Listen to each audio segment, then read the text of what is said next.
أنا عندي سؤال. سؤالي هو لما حد بيغلط فيك غلط كبير، عقدة كبيرة بالنسبة لك، وانت أوقات كتيرة بتحاول ان انت تتعافى منها وبتحاول تمشي في الحياة، بس بيبقى عندك شك، مش هقولك يقين، ان اللي عمل فيك الموقف ده تاني او اللي هيحاول يساعدك عشان خاطر مصلحة، عشان خاطر يرضي غروره، عشان خاطر حاجات كتير قوي.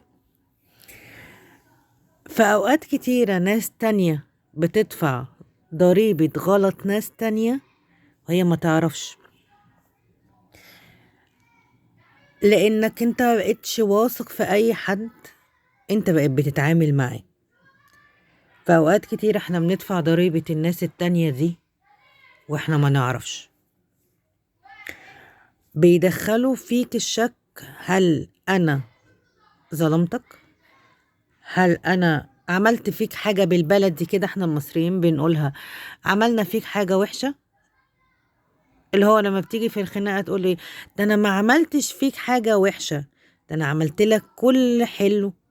أوقات كتيرة فعلا حرفيا بتحصل، أعمل لك الحلو كتير قوي بس أنت مش قادر تحس إن هو حلو، أنت حاسه إن هو مر علقة.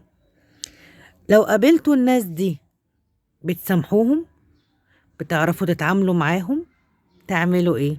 هستنى منكم الإجابة بسرعة.